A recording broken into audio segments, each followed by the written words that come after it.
Mga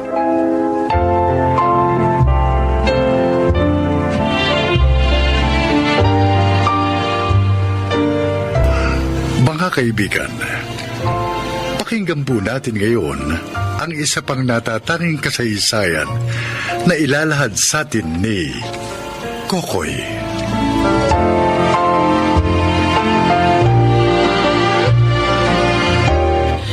Lahat ng tao may pangarap. Isa na ako ron. Sa katunayan, matayog ang aking ambisyon. Ngunit, naging mailap sa akin ang mabuting kapalaran dahil sa aking itsura. Nung bata pa ako, tinatawag ako ng aking mga kaklase at ng dalawa kong kapatid na ugly duckling. Sa amin kasing tatlo, ako lang ang pangit. Dati, may iyak ako kapag binubuli ako. Pero nang tumanda na ako, nasanay na akong tawaging pangit. Ay yun na rin ang turing ko sa aking sarili.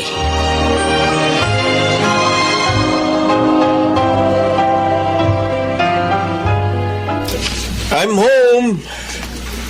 Anthony! Oy, Oh, mabuti naman dumating ka na. May cash on hand ka ba dyan? ha? Pahiramin mo nga muna ako ng 2,000. Bibigay ko kay Manang. Uuwi raw siya ngayon kasi birthday nung anak niya. Eh sabi ko, pa-birthday ko na yung 2,000 kaso wala naman ako palang pera. Hindi pa naman ako nagwi-withdraw. Ay, gawin mo ng 3,000. Oh, siya, sige. Bahala ka. Teka. Oh, bakit? Wala yung wallet ko sa bulsa ng pantalong ko. Ha? Teka. Tingnan ko nga rito sa bag ko. Naman, Anthony. Sabi ko naman kasi sa'yo, wag mong... Wala talaga eh. Ano? Andun lahat ng ID ko. Sus. Teka, may tumatawag. Sino kaya to? Hello? Police station? May nagsoli sa inyo ng wallet ko? Ay, sige ho. Pupunta ako dyan ngayon din. Maraming salamat, sir. Wala akong anuman, sir. Salamat po. Sige. Nasaan na yung nagsoli nito? Ay, no, palabas na. Ay, teka, habulin ko. Sandali lang. Bakit po? Ano nga ulit yung pangalan mo? Kokoy po. Hindi, yung totoo mong pangalan. Kokoy nga po. Nickname mo lang siguro yan. Ang ibig ko sabihin ay yung pangalan mo, yung nakasulat sa birth certificate mo.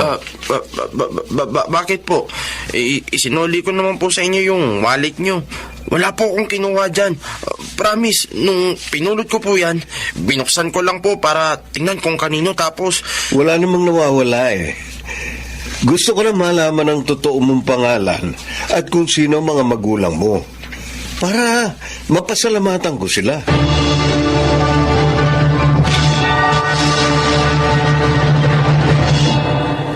Alin ang bet mong kulay ng nail polish, ma? Itong red o itong silver? Yung pula. Kasi birthday ko na. 3 araw mo lang ngayon, di ba? Okay. Oh, wag ka muna maghuhugas ng plato mamaya, ha? Si Kokoy muna ang utusan natin kasi baka masira ka agad yan. Asan na nga pala yung pangit na yun? Hapon na. Dapat ka nakauwi na siya. Magluluto pa siya ng hapunan. Ma, may umintong kotse sa tapat ng bahay natin ah.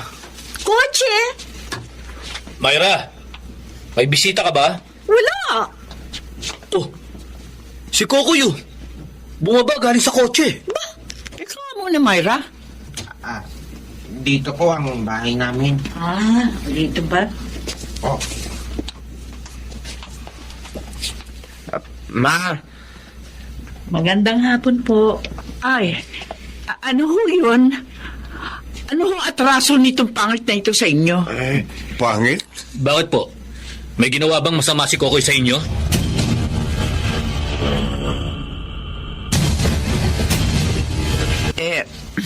Pasensya na ho kayo. Madalas kasing napagbibintangan niya si Kokoy tingnan niyo naman yung itsura niyan. Mukha pa lang. Parang hindi na talaga gagawa ng mabuti. Umalis na nga tayo dito. Baka hindi ako makapagpigil. Uy, paano ho?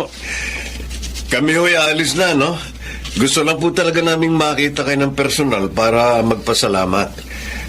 Napakabuti po ng inyong anak. Ay, siyempre. Saan pa ba naman yan magmamana? Mukha lang ang hindi minana niya sa akin. Aalis na po kayo? Wala man lang po ba kayong... alam nyo na, di ba kapag may kabuti ang ginawa ang isang tao, may tinatawag na... ano nga yun, Myra? Reward! Yun! Sandali lang po. Binibigyan po sana namin kanina sa police station si Kokoy. Kaya lang ayaw niya Mahihain kasi yan eh. ito po. Ito. Pagdamutan niyo na po yan. Maraming salamat po uli. Ay, si Mark po. Sinong Mark? Wala pong mark dito. Kokoy, meron. Si Kokoy. Ay, oo nga pala. Mark, ang totoo niyang pangalan. Kokoy kasi ang tawag namin sa kanya eh. Kasi masyadong maganda yung pangalang Mark. Hindi bagay sa kanya. Nagluluto po ng hapunan. Ganun po ba? Oo. Sige ho. Mauna na ho kami. Maraming salamat din po ha. Mag-iingat ho kayo. Teka. Sino ang gumagawa ng mga ito? Alin? Yung mga maliliit na bahay? Miniature ang tawag dyan. Ay, si Kokoy. Libangan niya yan. Ay, ang dami pang ganyan daw sa kwarto nila. Gusto ko na nga itapon. Dagdag basura lamang dito sa bahay. Ano bang natapos niya? Wala. High school lang. Kahit naman magtapos siya, wala namang mararating yun eh. Sino ba namang kumpanya ang tatanggap ng ganyang empleyado?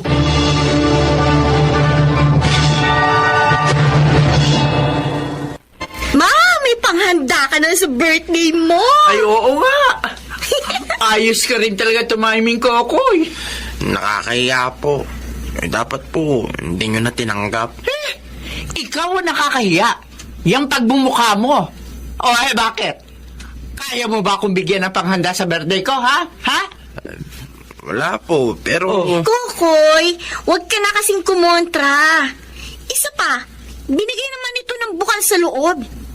Ikaw naman kasi, tatanggi-tanggi ka pa. Hindi naman tayo mayaman. Kailangan natin ng pera. May tumatawag. Hello?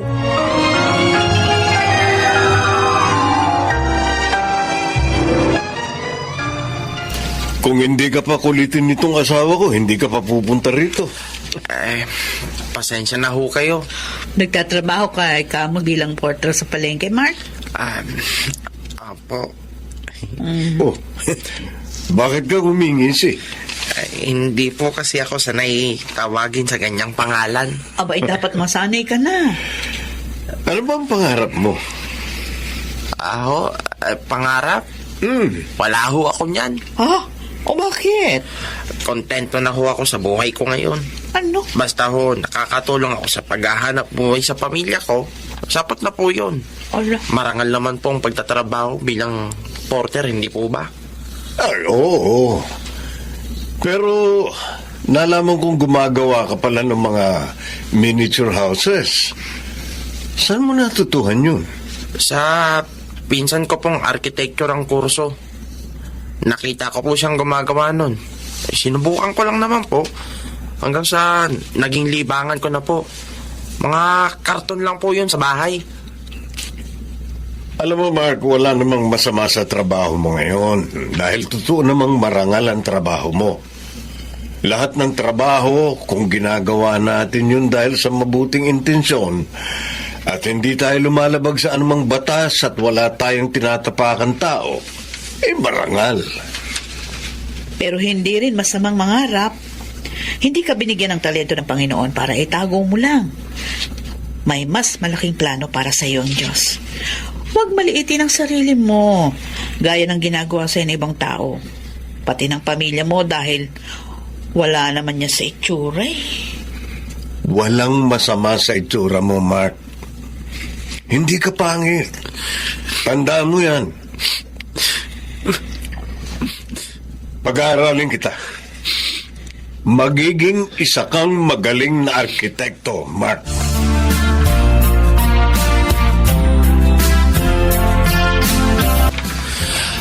Kuya Richard. Uy! May bisita pala kami. Ma! Myra! May bisita tayo! Salubungin nyo naman! Aba, nakasuot ka pa talaga ng long sleeves, ha? At kurbata. Nagpapasikat ka ba, ha? Hindi naman sa ganon, Kuya Richard. Anong hindi? Akala mo ba pwede ka na magmataas ngayon? Dahil nag-aaral ka na sa magandang universidad? Hoy! Itong sasabihin ko sa'yo, ha? Kahit pa ilang ulit kang maligo at magbihis, hindi na magbabago yung pagmumukha mo. Pangit ka pa rin! Kokoy? Ma, Kokoy? Pagpasensyahan mo ng Kuya Richard mo. Mainit ang ulo kasi natanggal sa trabaho. bakit po? Nagbawas ng empleyado yung kumpanya. Si Myra naman na yun, nagmumukmok kasi hindi matutuloy sa abroad. Nabiktima ng illegal recruiter. Buti nga, hindi pa siya nakakalipad. Kaya lang, nagbayad na siya ng ilang libo. Ganun po ba? Bakit ka nga pala naparito, ha? Inuubo ho kayo. Hindi, wala ito. Sabi ko, ba't ka naparito? Nakabihis ka pa. May pinuntahan ka ba? May dinaluhan po akong okasyon. Pumunta po ako rito kasi gusto kong ipakita sa inyo itong sertifikasyon ko. Arkitekto na ho ako, ma. Ha? 5 taon din akong pinag-aral ni na Sir Anthony at ng Vicky. Ngayon, isa na akong ganap na arkitekto. Makapagpapagawa na ho tayo ng bagong bahay. Talaga? Hindi po ba kayo masaya, ma? Ano naman ako magiging masaya? Wala naman akong kontribusyon dyan sa narating mo. Buti pa yung ibang tao. Nagtiwala sa'yo. Kaming pamilya mo, lagi kang ikinahihiya.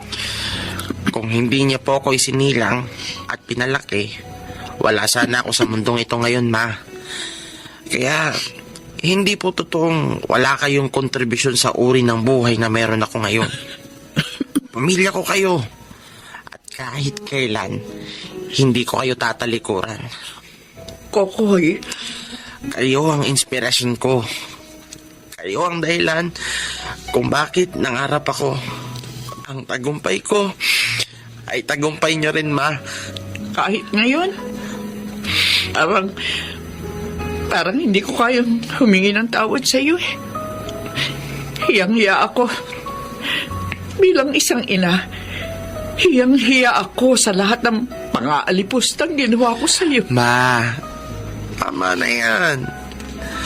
Hindi mo naman kailangan humingi ng tawad sa akin. Uulitin ko, pamilya ko kayo. Hindi magbabago yun ano man ang marating ko sa buhay.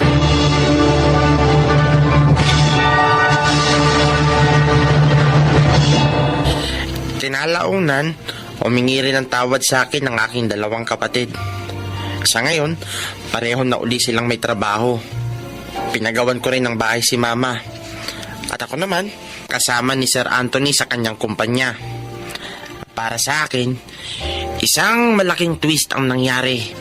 Napatunayan kong iba't iba man ang ating mga itsura, sa mata ng Diyos, lahat tayo ay nagtataglay ng kanyang kagandahan at kabutihan. Higit sa lahat, ano man ang sa tingin mo ay kapansanan o kapintasan mo, maaari kang mangarap. Ako po si Mark, na tinatawag ding Kokoy, at ito ang aking buhay. Mga nagsiganap: Jonel Benamin, Susan Robles, Chiquit del Carmen Amor, Alan Ortega, Rosana Villegas, at Angelo Alcantara sa papel na Kokoy. Naglapat ng angkop na tunog, Jerry Mutia. Sa musika ni Buboy Salonga. Supervisyong teknikal, Eric Lucero at Bong Muyara. Creative Consultant, Phil Cruz. Katulong sa produksyon, Anching Cruz. Sumulat ng ating kasaysayan, Rita Labanon. Sa direksyon ni Salvador M. Royales. Ito ang aking buhay.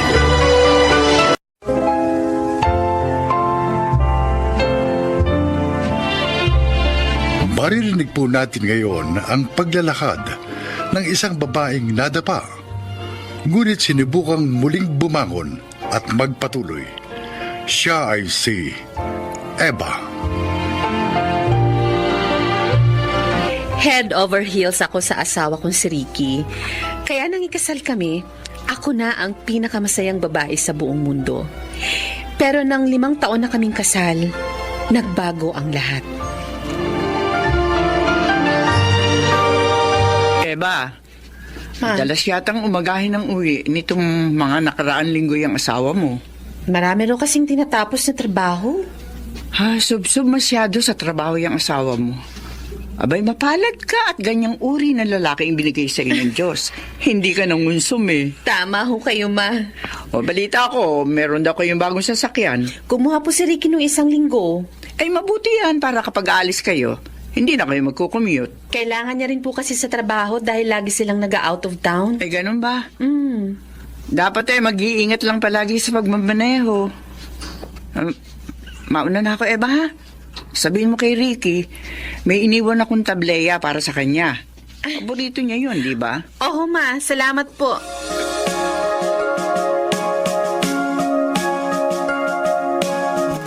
Ricky. Ano ba? Mainit. Mainit. Nakatodo na nga yung aircon natin, no? Basta wag mo akong yayakapin. Nainitan ako eh. Ano ba yan? Ilang buwan na tayo hindi nagsisipin. Tsaka, 5 taon na si Casey. Di pa ba natin susundan? Kita mo namang lagi akong pagod eh. Wala akong gana. Lagi na lang ganyan ang rason mo. Hindi mo pa naintindihan. Ang dami kong trabaho. Tulog na lang ang pahinga ko. Sige, sige. Tulog ka na.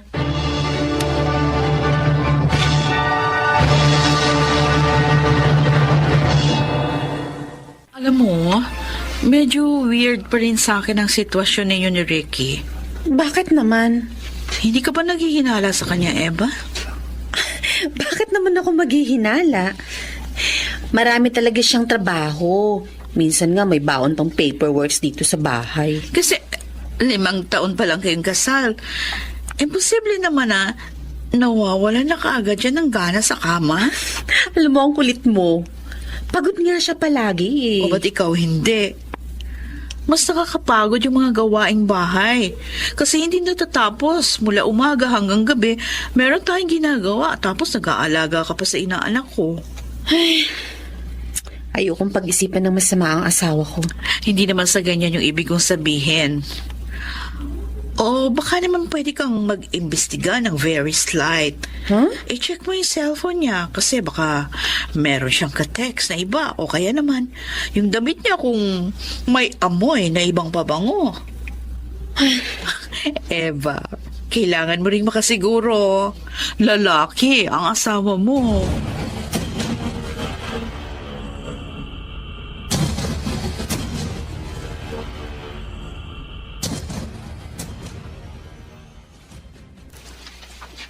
Nasa banyo pa si Ricky. Titingnan ko cellphone niya. Asan ba yun? Saan kaya niya nilagay? Ay! Ayun pala sa may ibabaw ng drawer. Kukunin ko. Mabuksan niya. Oops! May pin? Bakit may pin ang cellphone niya? Dati naman wala. Oh, anong ginagawa mo sa cellphone ko? Ay, oo, wala. Titingnan ko lang sana yung picture mo kay Casey kagabi. Kaso may pin pala ang cellphone mo. Oo, nilalagyan ko. Kasi ako baka mawala eh. Para hindi ma-access ang mga information sa cellphone ko kasi karamihan confidential. Ganun ba? Ano bang pin ito para alam ko? Akin na, bubuksan ko. Ayaw mo sabihin sa akin? Ano ka ba? Bubuksan ko na nga, di ba? Pwede mo namang sabihin sa akin, di ba? Bakit ayaw mo? Isesend ko na nga lang sa'yo mamaya. Bakit nga ayaw mong Pwede bang aga-aga naman, oh? Tinatago ka ba dyan sa cellphone mo? Ano itatago ko dyan? Pinagdududahan mo ba ako, ha? May dahilan ba para magduda ako? Ha? May dahilan ba, Ricky?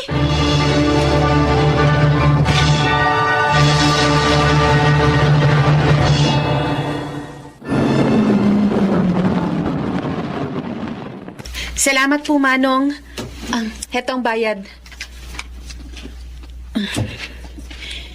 Dito siya lumiko kanina. Aba, motel ito ah. Pumasok siya sa motel? Bakit? Papasok ako.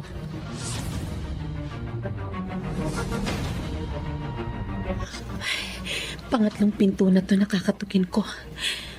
Bahala na. Kailangan malaman ko kung totoo nga ang kutob ko o hindi. Room service.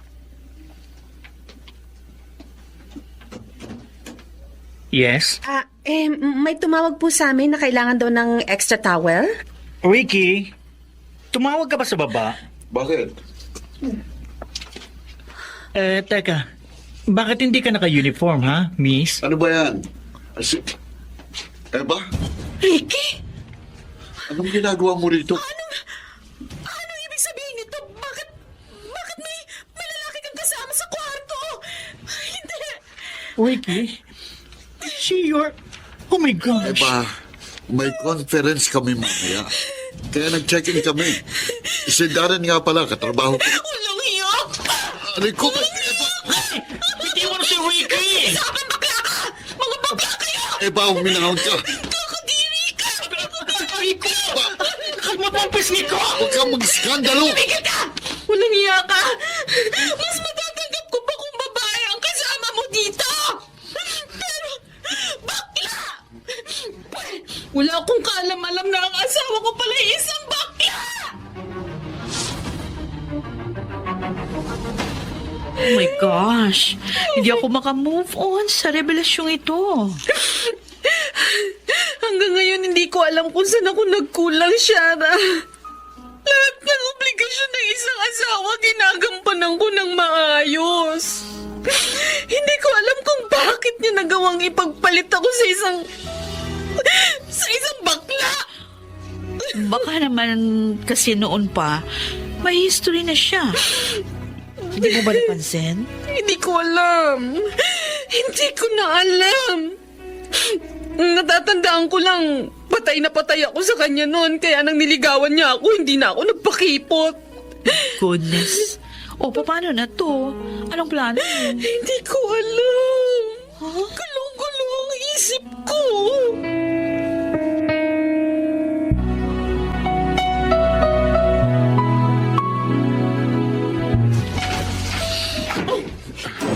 Eba, Lumayas ka ngayon din dito sa bahay na to. Eba, pwede ba pag-usapan natin ito? Pag-uusapan natin!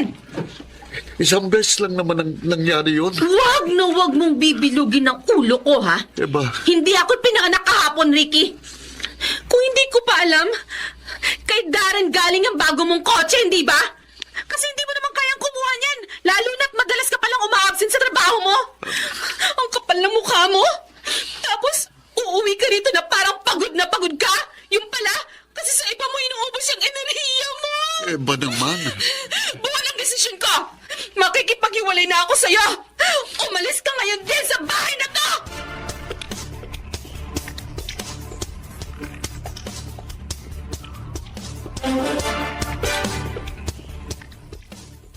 Hindi ka na nahiya!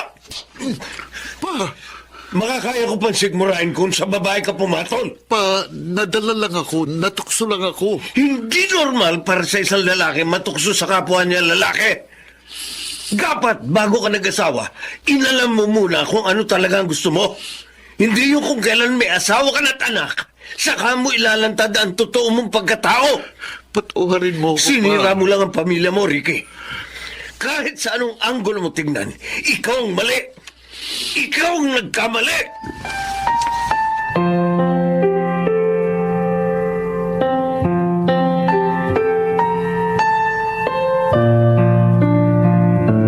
Ricky, ganun na lang ba yun? Darren, kasal ako eh. May asawa ko. Hindi pwedeng relasyon natin. Pero ayaw na sa'yo ng asawa mo. Oo, pero napagtanto kong si Eva pa rin ang gusto ko. Babae pa rin ang gusto ko. Hindi. Ayoko. Hindi ako papayag. Huwag mo naman akong iiwan, Ricky. Sorry, Darren. isosoli ko na yung ibinigay mong kotse sa akin. Ricky, huwag mo akong iiwan. Hindi ko kaya. Alam mo, mahal kita. Tama na. Nadala lang ako ng emosyon ko pero hindi ko talaga kaya. Hindi ko kayang mawala sa akin ang pamilya ko.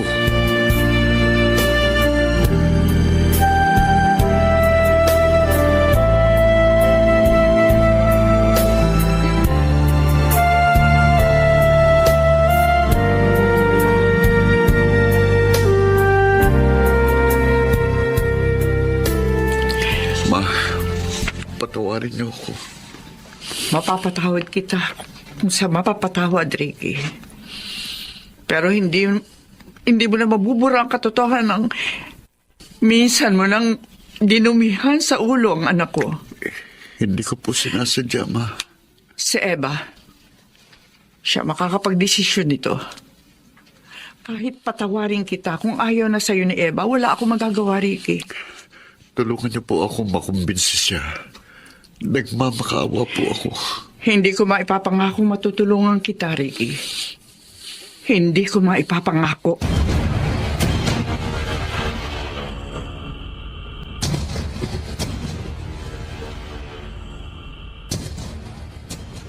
Hindi. Hindi na kita tatanggapin pang muli, Ricky. Minsan mo na tong nagawa at hindi imposibleng maulit pa. Eva, nagmamakaawa ako sa'yo. Tama na ang isang beses ako nagsisi sa desisyon kung pinakasalan kita. Ayokong paulit-ulit kong pagsisihan na naging asawa kita. Bakit ba napakatigas ng puso mo? Hiniwalayan ko na si Darren. Bakit pa? Dapat itinuloy niyo na lang ang relasyon niyo dahil wala ka ng pamilyang babalikan. Minahal kita, tinalagaan. Pero hindi ka naging tapat sa akin. Ang tiwalang nasira ay hindi na kailanman muling maibabalik sa dati.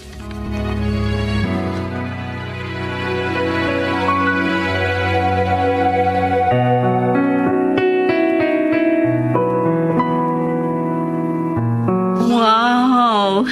Ang ganda-ganda naman ng kaibigan ko. O, diba? Bagay na bagay ka palang naka-office attire. Talaga? Mm-mm. Sige nga, kunin mo nga ako ng picture. Popost ko sa Facebook. Okay, sige. O, post ka dyan sa may pinto. Okay. Ready? 1, 2, 3, smile!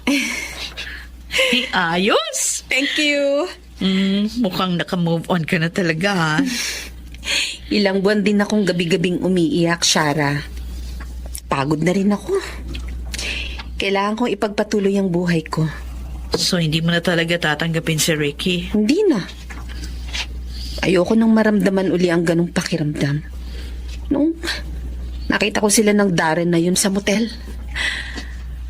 Ayoko nang maulit yun. Dahil baka mabaliw ako. Sa bagay. Tama ka. Kaya ko namang itaguyod ang anak ko.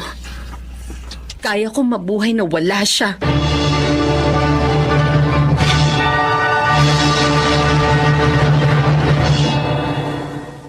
Matagal ko ring pinag-isipan kung talagang isasara ko na ang pinto sa dati kong asawa. Bagamat kaya ko siyang patawarin, ngunit hindi ko na kayang muli pang magtiwala sa kanya. Mahirap, pero kailangan nating iligtas ang ating sarili sa mas malaking heartbreak. May mga relasyon talagang dapat nang putulin kaagad. Ako si Eva. Ito ang aking buhay. Sa mag-asawa, hindi lang pagmamahal ang mahalaga, kundi kailangan ding huwag mawala ang respeto at tiwala sa isa't isa upang tumagal ang pagsasama. Mga nagsikanap: Maynard Landicho, Rosana Villegas, Lionel Benamin, Susan Robles, at Jenaline de la Cruz. Naglapat ng angkop na tunog Jerry Mutia sa musika ni Buboy Salonga. Supervisyong teknikal Eric Lucero at Bong Muyar. Creative Consultant Phil Cruz. Production Assistant Anching Cruz. Ito'y mula sa panulat ni Rita Labaron. Sa direksyon Salvador M. Reales.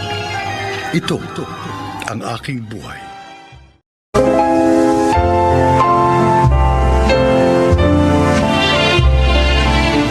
Magandang araw po mga kaibigan.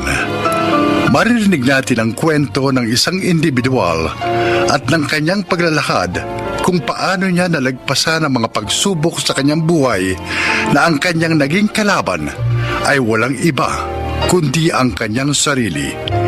Siya ay si Connie.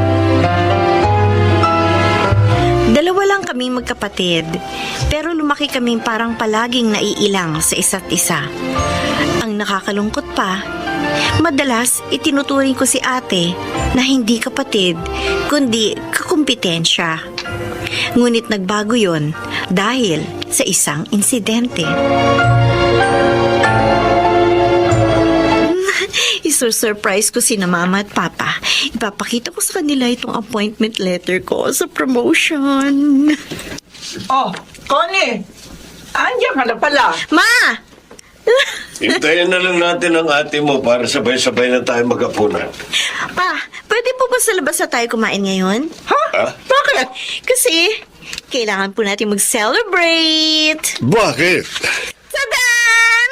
I'm promoted! Talaga! Wow! Congrats, anak. Thanks, Ma. Ito po yung appointment letter, oh. Uy, mabuti naman. Kaya i-pursue mo na yung pagkuha ng doctor's degree, ha?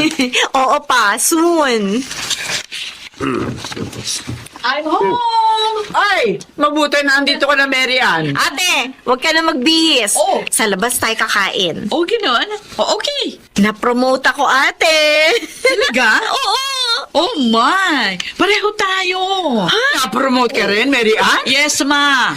Ako na ang bagong executive vice president ng company namin. Wow! Congrats, Marian. Talagang mula nung elementary, you always make us proud. Oh, thank you pa. Para sa inyo ito. O paano? Tara na. Mag-dinner na tayo sa labas at sa susunod na Sabado, kumbidahin mo mga katrabaho mo rito sa bahay. Maghahanda tayo. We will have a simple celebration. Talaga? Oo. Okay. Thank you again. Proud na proud kami sa iyo, anak. Congratulations.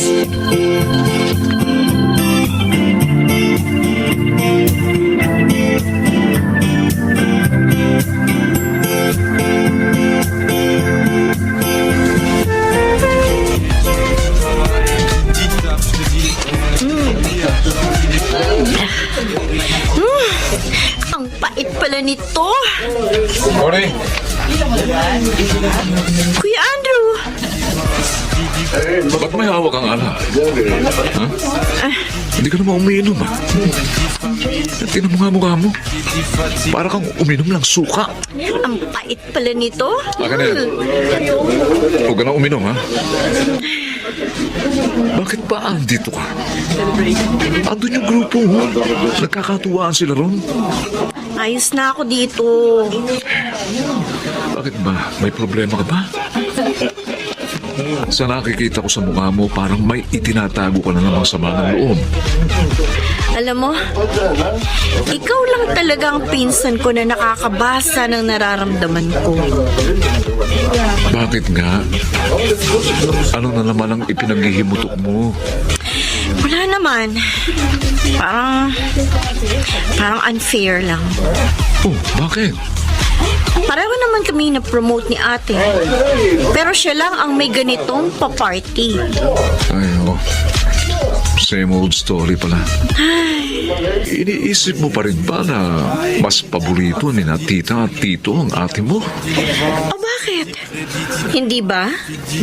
Sabi ko na naman sa'yo, wala silang paborito. Pareho nila kayong mahal. Oo. Alam kong mahal nila kami pareho. Oh, Pero palagi nila pinararamdam sa akin na si ate ang mas magaling. ay, huwag kang mag-iisip ng ganyan, ha? I'm sorry, kuya. Pero yun ang nararamdaman ko. Mula nung mga bata pa kami, kahit hindi ko naman gusto yung larong chess, kailangan ko mag-aral. Kasi si ate magaling sa chess. At dapat maging record holder din ako. Sa school, ha, gaya niya. Palaging kailangan kong matutunan at gawin ang anumang kaya niyang gawin para masabi nilang magaling din ako. God, minsan, Nakakapagod na rin.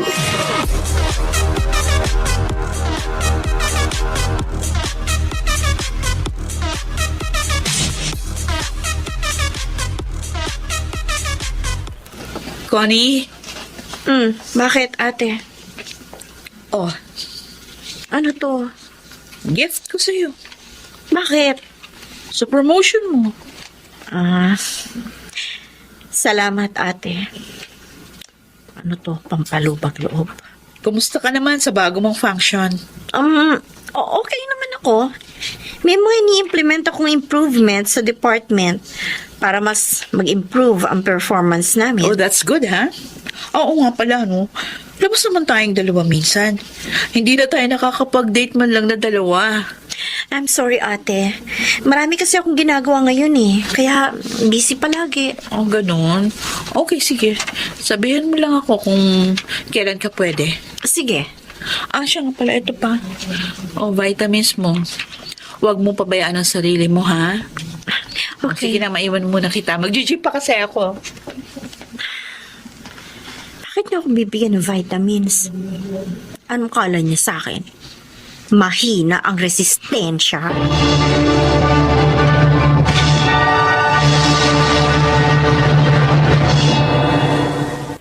Ano, kuya? Ano sa tingin mo? Magustuhan kaya ni Papa itong relo? Oh, kanino mo pa binubusisi yan, ha? Baka mamaya niyan, masira yan. Hindi. Sinisiguro ko lang na walang defect. Gusto ko yung regalo kong pinakamaganda. Pati ba naman sa pagbibigay ng regalo sa papa mo? Makiramdam mo may kakumpetensya ka pa? Siyempre. At saka, ang ipinambili ko dito, unang paycheck ko sa bago kong position. Kaya, special ito. Oh, yan. Okay na yan. Ibalot mo na maayos para gift wrap pa lang. Uwi na, ha? Thanks, kuya. Sana hindi na lang kita pinsan, ano? Sana ikaw na lang ang kapatid ko. Ay, nako. Ayan ka na naman, Connie. Wala namang ginagawang masama sa yung ate mo, ha? Basta. Hindi ako komportable kay ate. Ay, nako. Feeling ko, hindi siya totoo sa akin. Feeling ko, pinaplastic lang niya ako.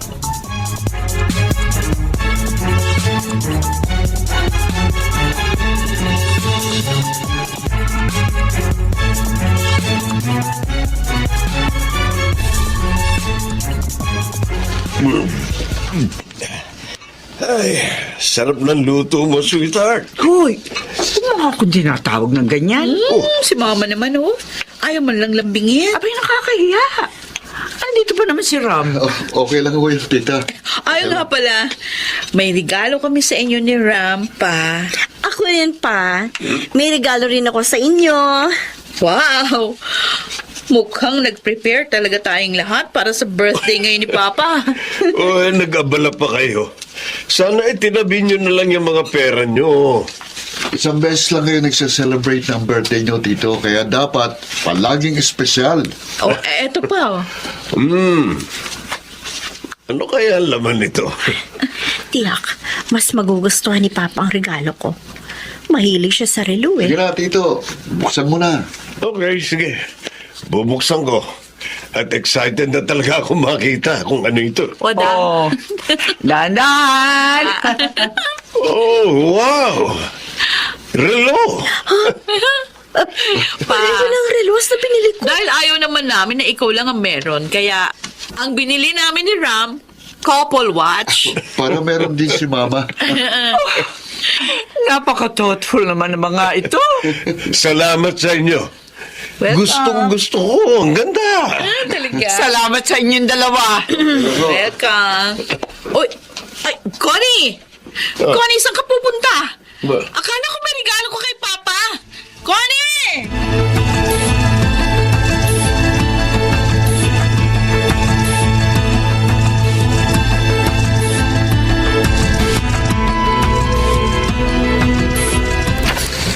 Kailangan talaga pareho pa tayo ng mapipiling regalo.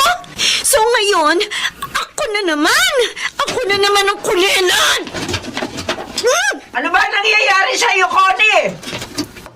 Pabayaan niyo ako! Ano ba nangyayari sa iyo, ha? Huwag mo akong pakialaman, Ma!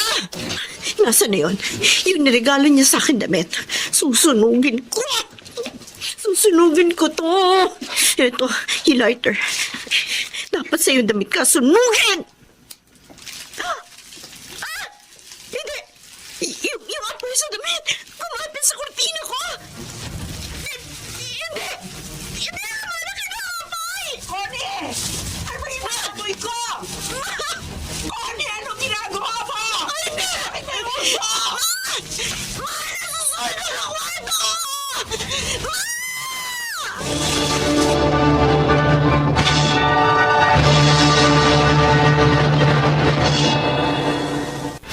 Mabuti na lang.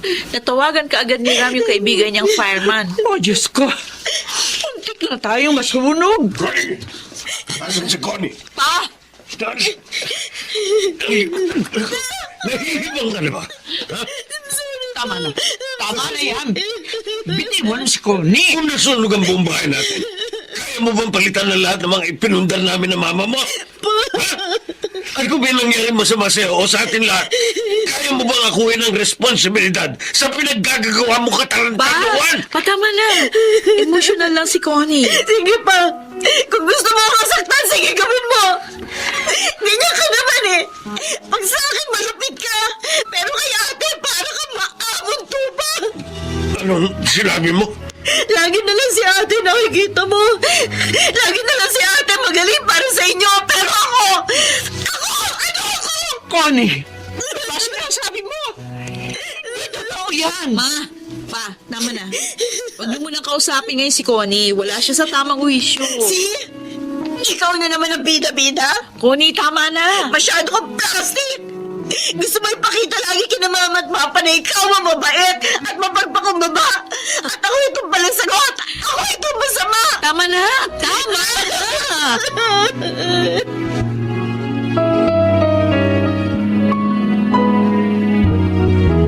Dito ka na muna matulog sa kwarto ko. Matulog ka habang inaayos yung kwarto mo. Hindi na. Ako na sa sala. Makinig ka nga sa akin. Ako ang panganay sa ating dalawa. Hindi kita kukumbinsihin na magustuhan mo ko bilang isang nakatatandang kapatid, Connie. Dahil para gawin yan, kailangan mo munang tanggapin na sa ating dalawa, ikaw ang bunso. Mag-declutter ka ng isip mo. Siguro, kung ano-ano ng kasinungalingan na ang siniksik mo dyan sa kukote mo, kaya nagkaugat na ang galit na kinikimkim mo dyan sa puso mo. Pero itong tatandaan mo, ha? Kahit kailan, hindi kita itinuring na iba. Kapatid kita. At mahal kita.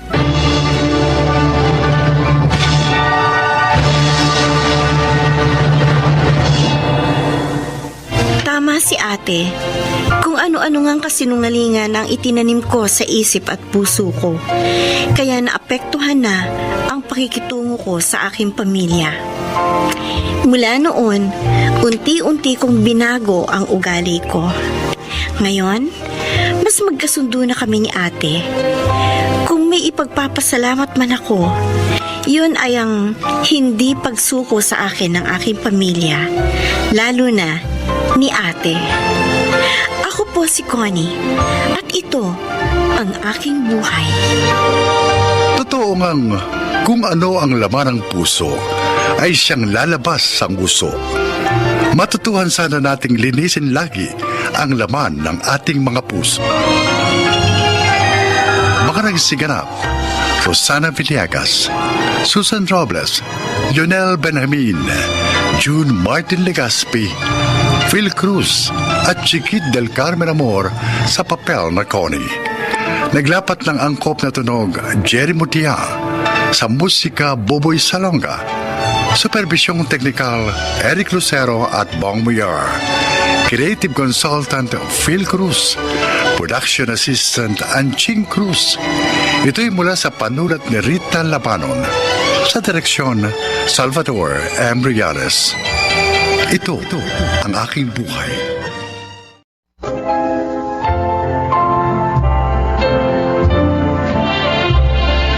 Mga kaibigan, sa araw na ito, inyong maririnig ang kwento ng isang mabait na doktor na inukol ang buong propesyon sa tapat na pagbibigay serbisyo sa kanyang mga kalugar.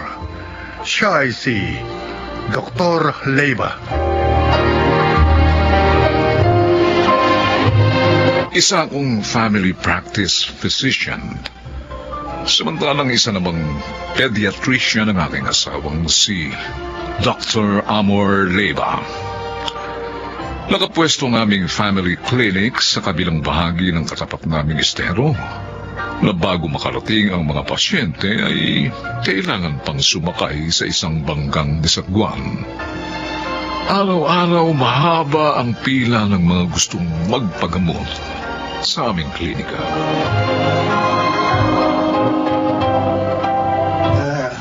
Neng, ay magpapalista ako para magpagamot kay Dr. Leyva. May record na po kayo dito, Lolo?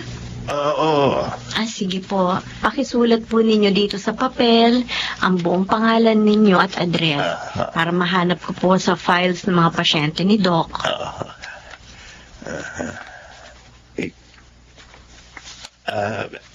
Ito, Neng. Tapos ko na isulat ang pangalan ko at address sa papel na binigay mo. Sige po, Lolo. Maupo po muna kayo sa mahabang bangkong yun, ho. Pakihintay nyo lang po na tawagin ko ang pangalan ninyo kung kayo na po ang susunod na pasyente ni Doc. Social distancing lang po tayo sa upuan, ho. Oo, Neng. Sige, haba ng bangko eh. Salamat.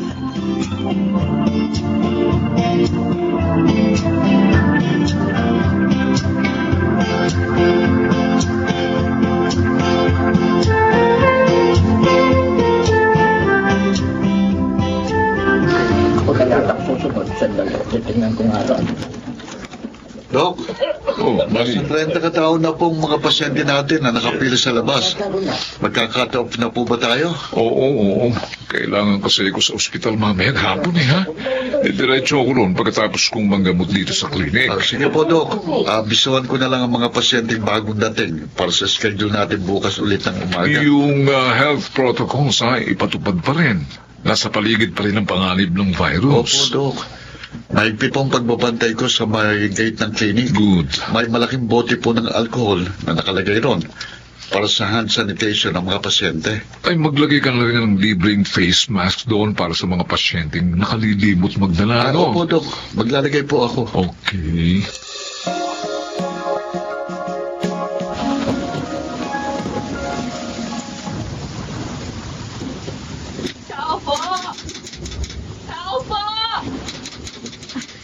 Sino kaya yung matandang babaeng yun na nakalampag ang gate ng clinic? Parang may karga pa siyang sanggol, Ang lakas pa naman ng ulan. Teka, ang mabuti pa, gigisingin ko si Manny para matingnan niya kung ano ang may tutulong sa matandang babaeng nasa gate.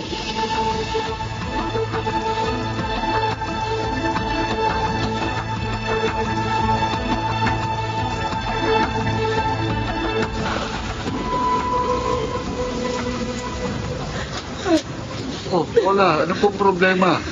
Basa-basa na kayo, pati ang apo nyo. Ang apo ko, kinukumbulsyon. Tumitirik na mga mata. Kailangan ko ng tulong ni Doktora Leyva para magamot ang apo ko. Parang awa mo na tawagin mo si Doktora. Pero tulog na po si Doktora, Lola. Pwes, gisingin mo! Oh. Gisingin mo! Parang awa mo na. Tulungan mo ko. Gisingin mo si Doktora. Ayoko mamatay ang apo ko. Ayoko!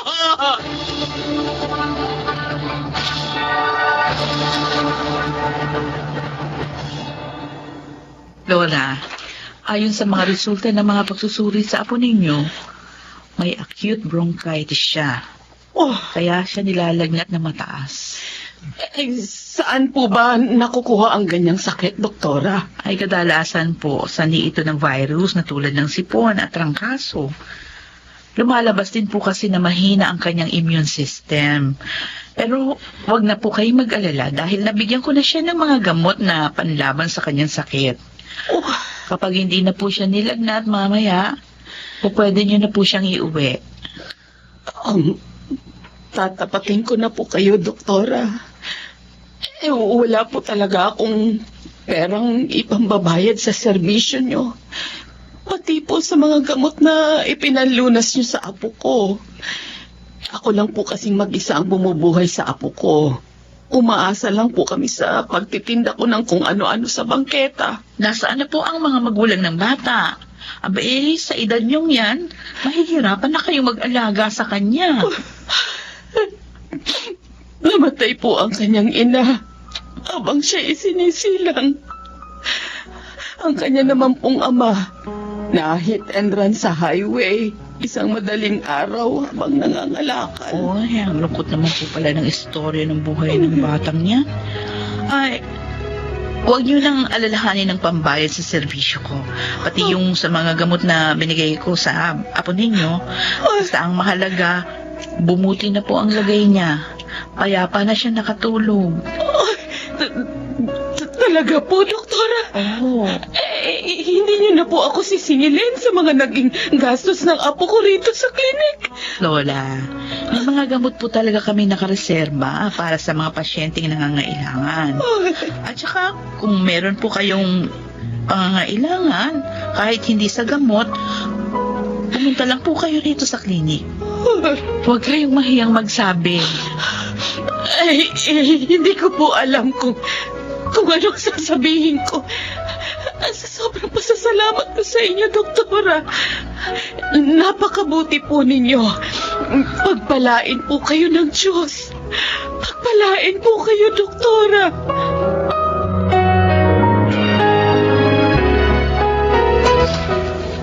Lolo, dito po. Akin na po ang mga reseta nyo. Mary, Dok, mo lang singilin si Lolo, no? Yung mga inireseta kong gamot sa kanya, bigyan mo na lang siya, ha? Kumpletuhin mo, ha? Para maging kumpleto rin ang mga araw ng paggagamot niya. sige po, Dok. Ako na pong bahala sa mga gamot ni Lolo. Sige, excuse me. Iwan ko na kayo. Pero may konti naman akong perang pambayad sa ilang pirasong gamot, Ineng. Hayaan niyo na po, Lolo. Nakaugalian na po kasi ni Doc na hindi na pinagbabayad ng pasyente kapag follow-up check-up na lang po. Napakabait talaga ni Dr. Leiva. Kaya alam mo ba, Ineng, Ho, kasama siya lagi sa mga dasal ko. Hiling ko sa Diyos na sana bigyan pa siya ng malusog at mahabang buhay para mas marami pa siyang mga taong matulungan. Lalo na yung talagang mga nangangailangan. malingap po talaga mag-asawang doktor, Lolo. Yun po kasi ang advokasya nila. Ang pagkalinga sa kapwa.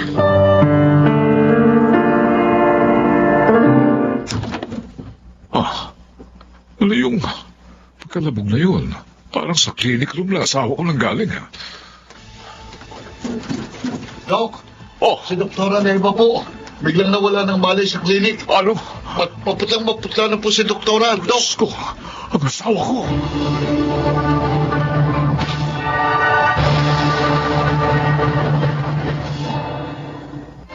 Ayon sa medical data ni Dr. Leiva na ilabas ng ospital, may existing chronic condition siya ng chronic obstructive pulmonary disease. Bilang resulta ng COVID-19,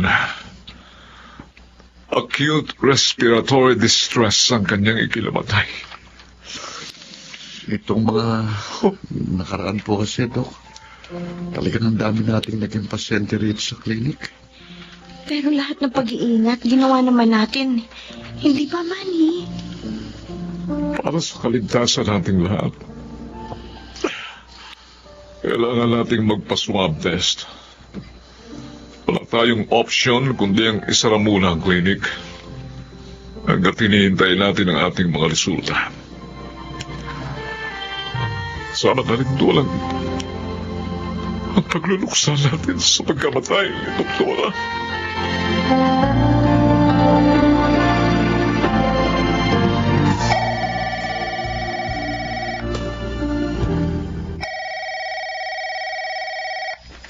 Hello, sino po sila? Hello, Dr. Leiva. Kayo na po ba itong kausap ko? Ako nga po, ano pong maipaglilingkod ko sa inyo? Malaki po kasing kasalanan ko sa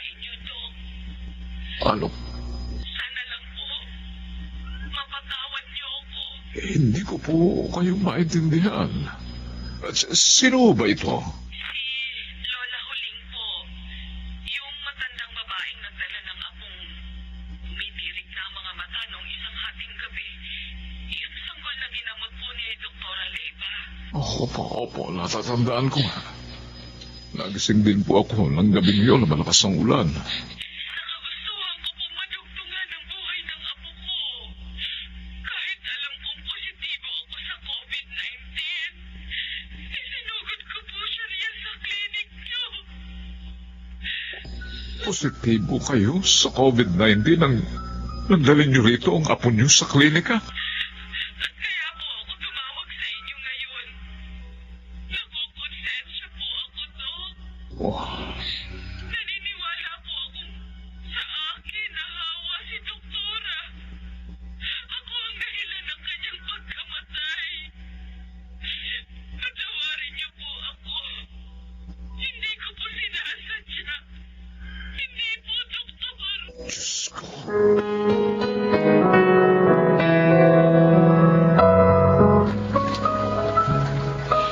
Alam mo bang natuwa ang mga taga-estero nang makitang binubuksan na natin ulit ang klinik, Manny? Oo nga. Hindi ko nga mailarawan yung pag-asang nakita ko sa kanilang mga mukha.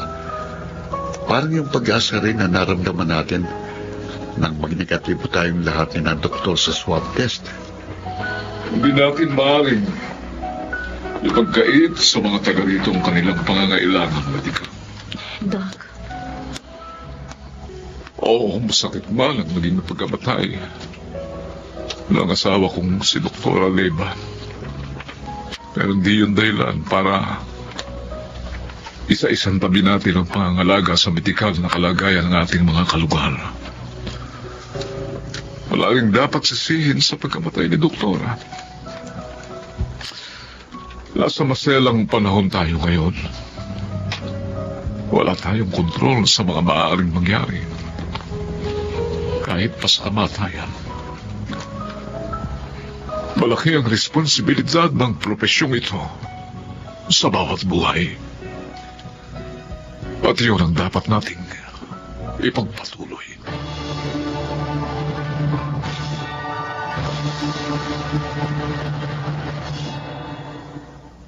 Malaking kakulangan sa buhay ko ang hindi ko inaasahang pagkamatay ng aking asawang si Doktora Leyva.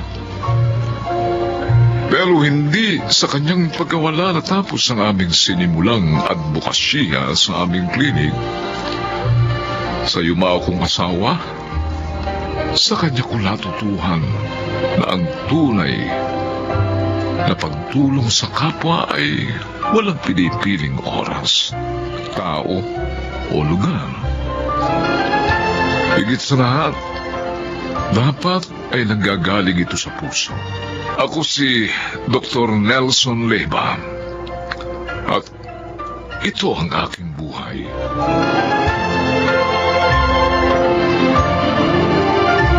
Wala naghihigit pa sa paglikap natin sa ating kapwa, tulad ng pagpapahalaga natin sa ating sarili, dahil ang pag-ibig sa kapwa ay ang katuparan ng kautusan.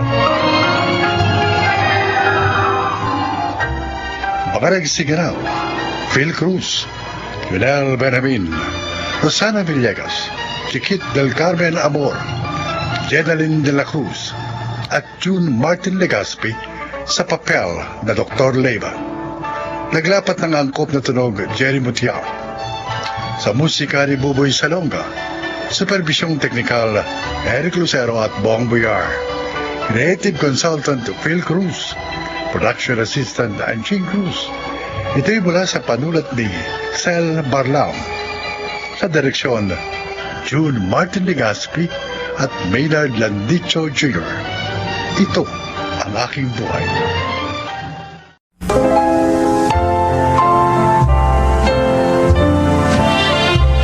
Magandang araw po mga giliw naming tagapakinig. Maririnig natin ang kwento ng isang anak na pinagkaita ng karapatang magdesisyon para sa kanyang sarili. Siya ay si Stella.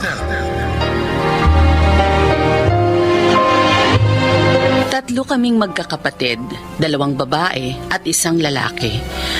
Parehong matalino sina kuya at ate, kung kaya sa kanila ipinagkakatiwala ni Papa ang negosyo namin. Pero ako, dahil mahina raw ang utak ko, kahit ang pagpili ng mapapangasawa ay si Papa ang nagdesisyon para sa akin. Hindi ko alam, dun pala magsisimula ang kalbaryo ng aking buhay. Stella, ang galing-galing talaga magsalita ng asawa mo, no? Full of wisdom. Oh, you are very blessed dahil ikaw ang asawa niya. Salamat sa mga papuri niyo sa asawa ko. I'm sure, siya ang paboritong manugang ng papa mo. Wala namang paboritong manugang si Papa. Pero lahat nasa business industry, kaya nagkakasundo silang Ay, lahat. naku ako. Asawa ko lang ang mahilig sa business. Ako, I have my own interest. Nalaman ko ang involved ka sa mga community outreach programs. Oh, yes. Aanhin ba naman namin ang pera kung hindi naman namin isi-share sa mga nangangailangan? We are being blessed so that we can be a blessing to others. Uy, minsan nga. Isama mo naman kami dyan, Stella. Diba? Ha? Ha? Stella? Sa tingin ko, ano ba? Masyadong preoccupied ang isip mo. Nakaka-pressure bang maging asawa ng isang kilalang negosyante? Minsan. Pero, maitanong ko naman sa'yo, Stella. Ano yun? Kumusta naman ang sex life niyo ni Miguel? Ha?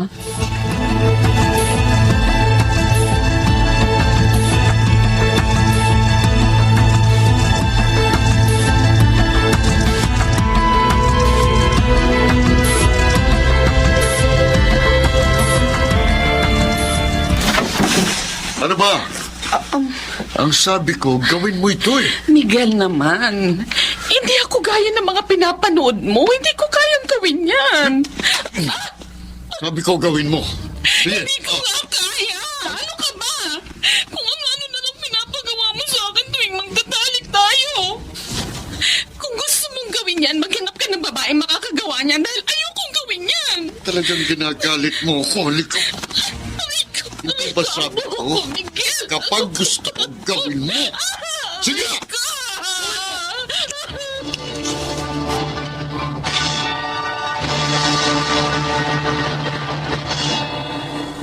Stella, yan na ba yung mga dokumentong galing kay Miguel? Oo, Papa. Oh, ba't ganyan ang itsura mo? May sakit ka ba? Wala ho. Wala. Bakit may pasa ka sa mukha? Nagpakatanga ka na naman ba? Nauntog lang po ako, Papa. Uuwi ang ate mo galing US. Ikaw ang mag-asikaso rito sa bahay. Pwede kang mag-hire ng mga dagdag na katulong na mag-aayos ng mga dapat ayusin. Yung kotse niya dapat malinis yun. Kumuha ka rin ng chef na magpe-prepare ng menu. Magkakaroon tayo ng small gathering pagdating niya. Opo, Papa.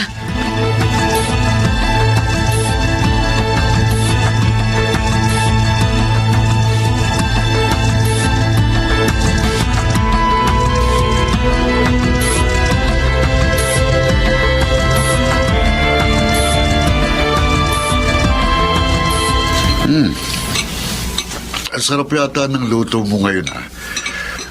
Gusto mo yatang palaging dito kumakain sa bahay. Sana pala nilagyan ko ng laso ng kinakain. Stella, may photoshoot mamaya para sa magazine. Mag-ayos ka, ha? Gusto ko maganda ka. Yung kaingitan ako ng ibang mga businessman for having me a gorgeous wife. Kasama pa ba ako sa photoshoot? Tama nga, papa mo, no? May kahinaan din talagang utak mo, eh. Sasabihan ba kita na mag-ayos ka kung hindi ka kasama? Sinisiguro ko lang. Isa pa, i-feature sa magazine ang buhay ng pamilya natin. So, make sure na magandang sasabihin mo during the interview. Yung dati lang naman sinasabi mo kapag may nagtatanong sa'yo, that I am a loving husband and father to our children. At kahit busy ako sa negosyo, hindi ako nawawala ng oras sa inyo. Because you are my priority, lalo na ikaw, ha? Paliwanag ba yun? Stella, Oo.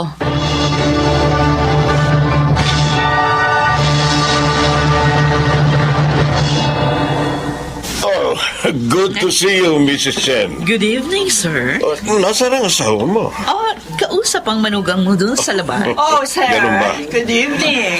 Oh, mabuti nakarating ka, Maria Elizabeth. Sir, sabi ko naman sa inyo, huwag niyo akong tatawagin sa buo kong pangalan. Kapangalan mo ang asawa ko, kaya I prefer calling you by your given name. Nice seeing you again, sir. Where is si Stella? Oo nga. Hindi ko pa nakikita si Stella.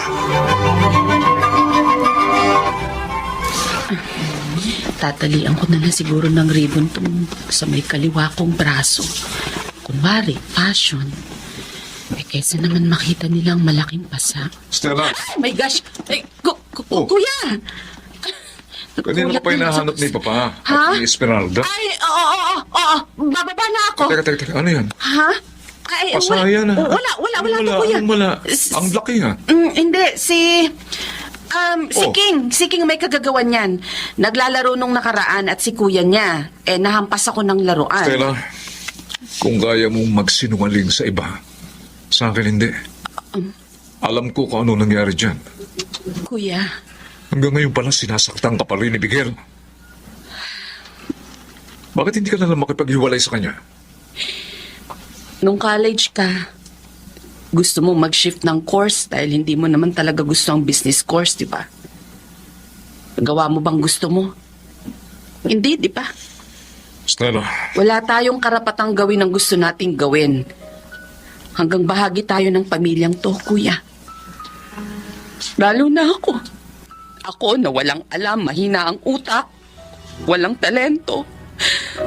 At wala man lang napatunayan kay Papa.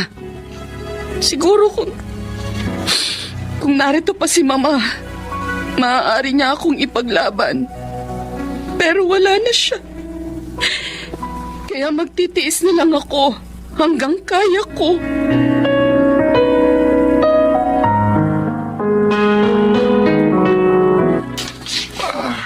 Sunod-sunod ang business meeting. Nangalay na balikat ko. Masayin mo nga ako, Stella. Totoo ba, Miguel? Dinala mo rito sa bahay ang babae mo? Ano?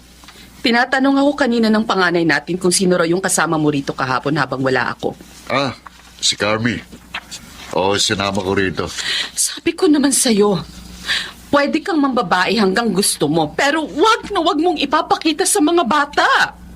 At kailan pa nagkaroon ng kapangyarihan ng mga salita mo, ha? Kaya kong tiisin lahat ng kabastusan mo, pati ang pananakit mo sa akin. Wala akong pakialam kahit maliitin mo ako sa harap ng ibang tao. Pero wag na wag mong ipapakita at ipaparamdam sa mga anak natin ang masagwang imahe ng pamilyang to. Sinisigawan mo ba? Dahil punong-puno na ako sa'yo. Ano na ikaw? Walang iya ka? Ang lakas ng loob mo, ha? Bakit? Kaya mo na ba? Kaya mo ng sarili mo? Kaya mo? Iwan mo ako! Halika. Iwan mo ako! Ang lakas ng loob mo, ha? Ha? Bakit? Kaya mo na ba sarili mo? Bitiwan mo, sabi ako! Luis, babasagin ko! Malapad ka. Kukunin ko ang basag na base. Talagang pinag-iinit mo lalo ang ulo ko. Sige, subukan mong identay pang muli ang mga kamay mo sa akin. Sasaksakin ko ang leg ko ng basag na base na to. Sige! Stella! Tingnan ko lang kung anong mangyayari sa negosyo mo kapag nabalitang namatay ang asawa mo sa loob mismo ng kwartong to. Sige! Stella, bitawan mo yan! Hindi man kita mapapatay pero isasama ko sa hukay ang magandang imaheng pilit mong pinapakita sa harap ng ibang tao. Ipapakita ko sa kanilang hindi ka anghel, kundi isa kang demonyo!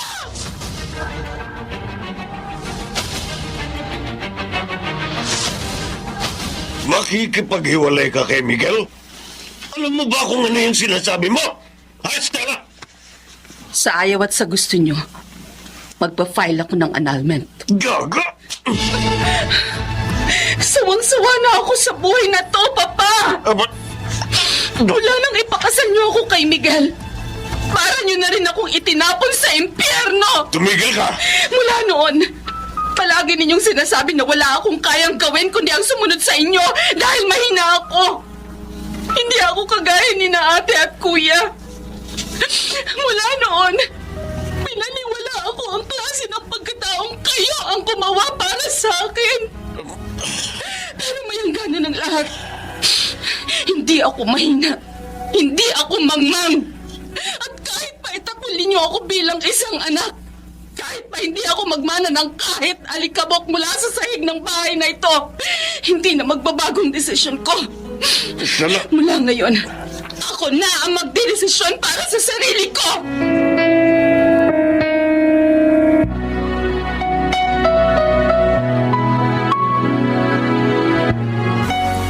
Kumusta kayo rito ng dalawa mong anak? Pinadala ka ba rito ni Papa? Para alamin kung nagawa kong panindigan ng desisyon ko, Kuya? Stella, Pues, sabihin mo sa kanyang hindi ko pa naranasan ng ganitong ginhawa mula nang ipinanganak ako. Ngayon lang. hindi ako pumunta rito dahil inutusan ako ni Papa. Hindi. Pumunta ako rito para alamin ang kalagayan mo. At para sabihin sa'yo na masaya ako sa naging desisyon mo. Masaya ako na nagawa mo ang ganitong desisyon na maging ako o si Esmeralda ay hindi kayang gawin. Sa ating tatlo, hindi ikaw ang mahina. Ikaw ang pinakamatapang. Kuya. Ngayon, Stella, ang kapatid ko, gawin mo ang lahat ng gusto mong gawin para sa sarili mo at sa mga anak mo.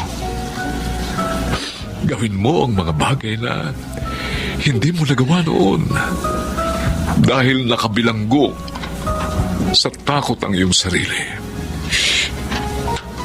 Salamat. Salamat, Kuya. Oo. Mula ngayon, aayusin ko na ang buhay ko. Ipapakita ko kay Papa at kay Miguel na hindi na nila kahit kailan magagawang kontrolin ang buhay ko.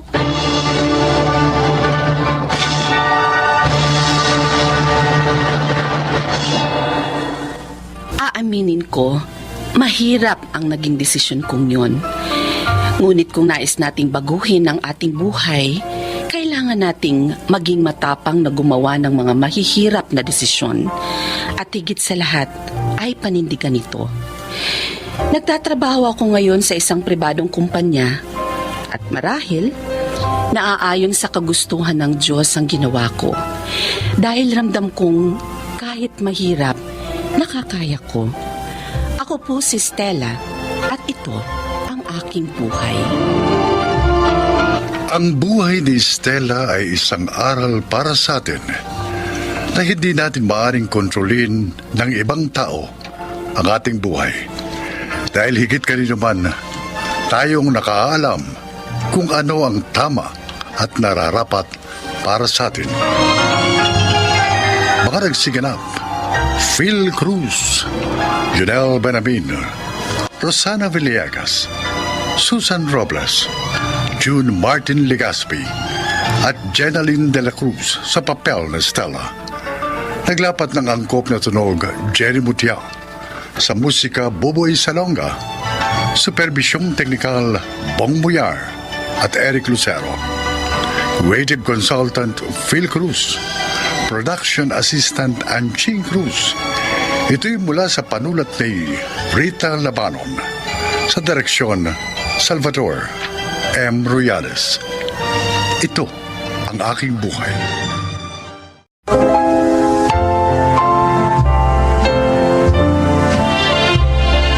Magandang araw po sa inyong lahat. Isa na naman pong kasaysayan na kapupulutan ng aral sa buhay ang inyong maririnig. Ito ay ang kwento ni Ludi.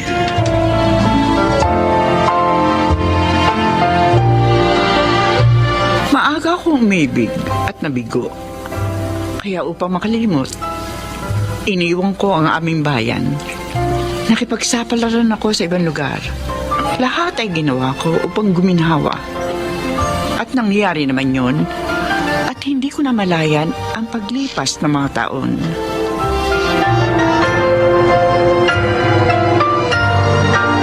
Wow! Aling Ludi, ganda pala ng bahay niyo, ha? Oo nga. Ngayon lang tayo nakapasok dito, Vina. Paano? Lagi sa labas lang kayo nakikipagkwentuhan sa akin. Salamat nga po pala sa pag-imbita sa amin dito. Nagpa-deliver kasi ako ng pagkain. Malungkot naman kumain mag-isa, kaya naisip ko nayayain kayo. Ay, naku. Wow, makakakain pala tayo ng masarap, Vina. Oo nga, Eva. O bakit? Hindi ba masarap ang pagkain niyo sa inyo? Ako po talagang hindi. Kasi maliit lang kinikita ko sa pagtitindi. Kaya pinagkakasya ko yon sa mga gastusin ko. Uli lang lubos na po kasi ako eh. Ako naman, lolo ko na lang yung inaasahan ko.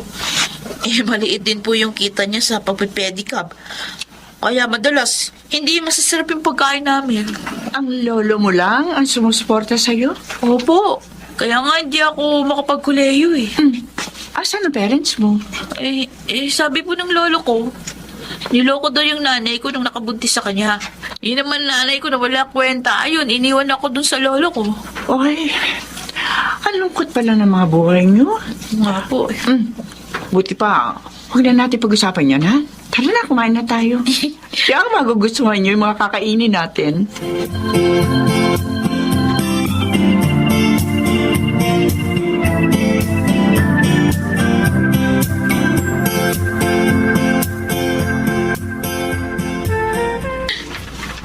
Aba, Apo! Lo? Kaganda naman yung damit at bag na gamit mo, Oo nga po eh. Hindi nga ako makapaniwala na meron akong ganitong kagandang gamit ngayon. Saan ba galing yan, Mukhang pangmayaman Bigay po to sa akin nung bago namin kaibigan ni Eva. Oo, siya rin nga binigyan eh. Pero mas marami nga lang yun sa akin.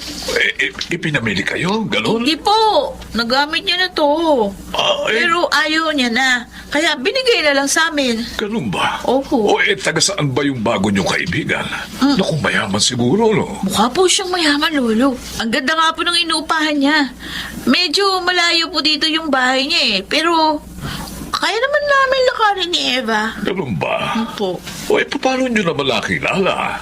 Hindi naman natin kalugar. Ganito po yun. Kasi naghahanap siya ng bahay. Napagtanungan kami. Kaya tinulungan namin.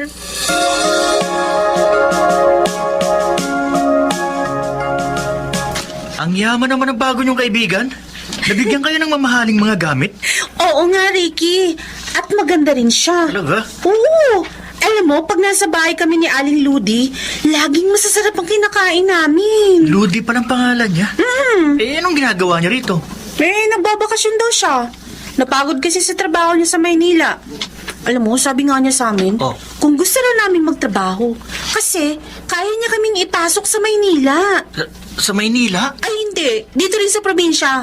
Yun naman, sinabi ko na nga Maynila eh. Nagulat lang naman ako. Ito naman Alam mo, para naman nakakatakot yun. Bakit naman? Kasi malayong Maynila dito. Wala kang kamag-anak doon. At balita rin na marami napapahamak doon. Alam mo, kung lahat ng tao ganyan nang iisipin, wala lang aasenso. Dapat pala hindi nila ako sumamang mamasyal sa'yo dito sa park. Huwag kang mainis, Eva. Nagmamarasakit lang naman ako eh. Alam mo namang mahal kita. Alam mo yun, di ba?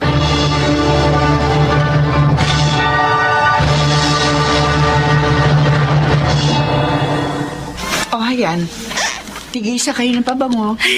Katulad yan ng pabango ko. Thank you, Aling Ludi. Thank you po. Higit pa riyan mabibili nyo pag nagtatrabaho na kayo ng Maynila. Ay, talaga po? Oo. Giginhawa din ang buhay nyo. Ay, ako po, gusto kong sumama sa inyo, Aling Ludi. Nung makaahon naman ako sa kahirapan. Ikaw, Vina. Gusto ko rin po. Kaso, yung lolo ador ko. Baka hindi ako payagan. Ay, ako walang problema, Aling Ludi. Dahil ako na lang po ang magpapasya para sa sarili ko. Buti. Sige. Isasama kita pag alis ko next week, Eva. Paano naman ako, Aling Ludi? Gusto ko rin sumama. Teka. Ganito. Kakausapin ko lolo mo. Okay ba yun sa'yo? Ay, sige po, sige po. Magiging palagay na ang loob ni Lolo pag nakilala niya na kayo. Eh, paano kung hindi ka pa rin payagan ni Lolo Ador, Vina? Madali lang naman yun eh. O, dito kasan niya. Ha? Ako, magagalit pang lolo ko pag ginawa ko yun. Mawawala din yung galit niya pag napadalahan mo na siya ng pera.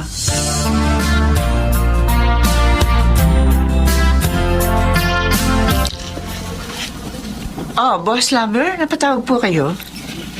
Gusto ko lang makibalita sa lakad mo dyan, Lodi. Boss, kahit kailan naman hindi pa ako napahiya sa'yo, di ba? Ibig sabihin, may matatala ka. Talagang meron.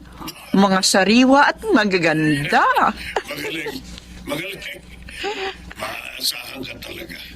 Kailan mo sila dadalhin dito? Next week, Boss Lambert. Hintayin mo na lang ang tawag ko, okay?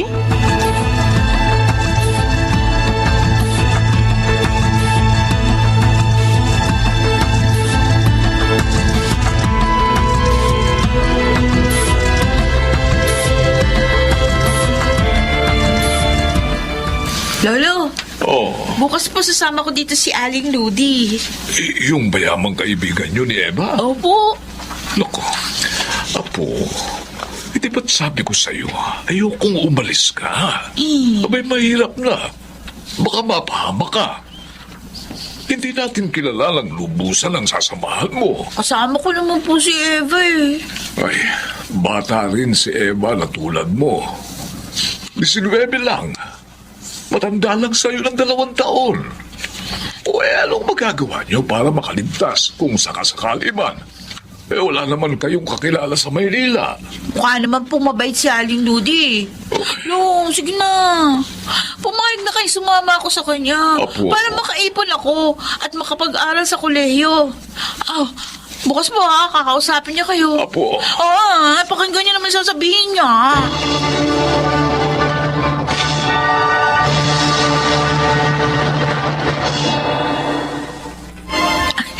Aling Ludi, pasensya na ako kayo sa bahay namin, ha? Ikaw, ayos lang yung Bina. Asan ang lolo mo? Ay, parating na po yun. Kaninang umaga pa siya nagpadyak, eh. Pina. Ay, ayan. Narito na po kami ni Aling Ludi, Lolo. Oh, narito na pala ang bisita mo. Opo. Eva. Lodi. Kilala niyo siya, Lo? Itay. Ha? Teka, ba't tinawag niyo siyang Itay? Aling Ludi? Siya na po ba? Itay. Oh. Nasira ang bahay natin sa Samar. Tinangay ng bagyo. At yun din ang ikinamatay ng iyong ina. Ano po? Tinulungan ako ng kaibigan kong taga rito sa Bicol. Kaya kami napunta rito ng anak mo. Ano? Anak? Niya ako? Lolo? Oo, Apo. Si Lodi, ang iyong ina. Kayo? Kayo ang walang kwenta kong ina na nang iwan sa akin kina Lola at Lolo? Hindi ko alam na mangyayari ito. Patawarin mo sana ako, anak. Patawarin mo. Hindi! Hindi ko kayo mapapatawan! Hindi!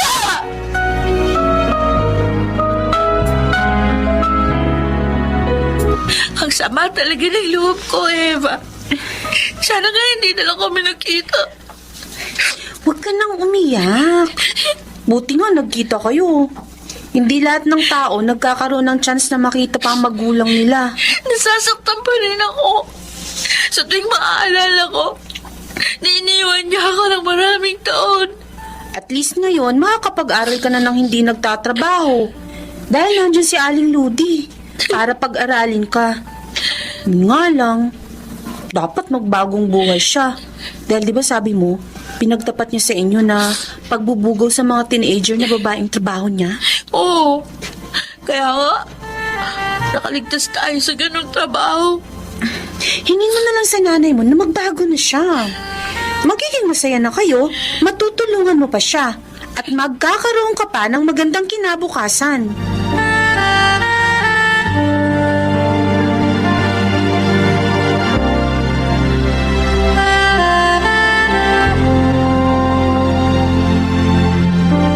Wala pa rin ba siya, Itay?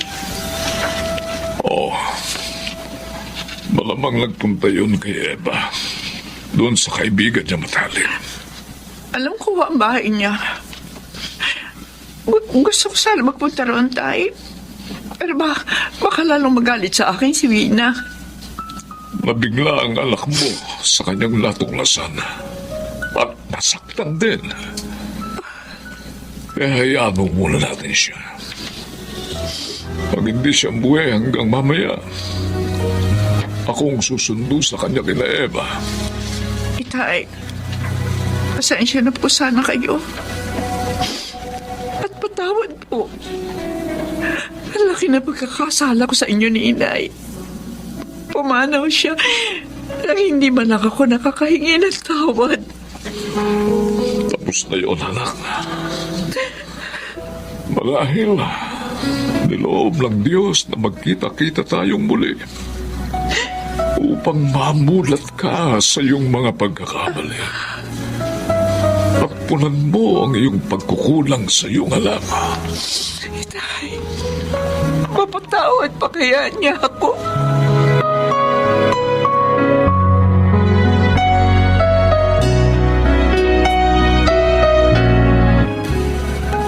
Bakit nandito pa rin kayo? Dapat umuwi na kayo doon sa malaking bahay. Wina, anak, alam ko napakalaki ng pagkakasala ko sa iyo. Pero sana, bigyan mo naman ako ng pagkakataong maituwid ang aking mga pagkakamali. Samahan niyo. Pinalikuran yung responsibilidad niyo sa akin. Hindi ko naman kasalanan na isilang ako dito sa mundo.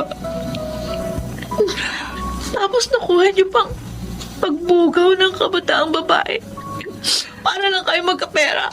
Inaamin ko ang lahat ng pagkakamali ko, anak. At siguro nga, ito na ang panahon upang tahakin ko na ang tamang landas. Sana, tulad ni Itay, samahan mo rin ako sa landas na iyon.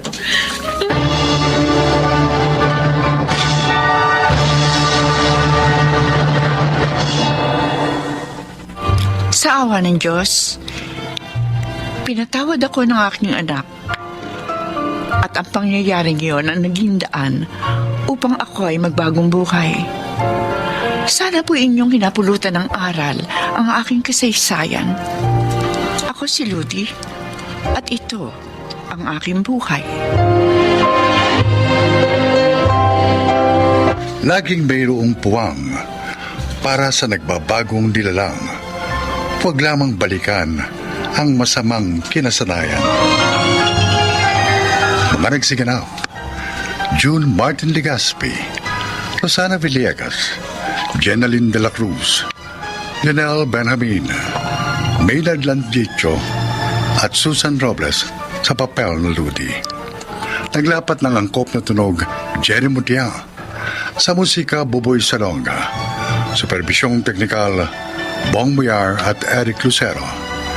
Creative Consultant Phil Cruz. Production Assistant Anching Cruz. Ito'y mula sa panulat ni Thelma Corporal Alcantara. Sa direksyon, Salvador M. Ruelas. Ito ang aking buhay.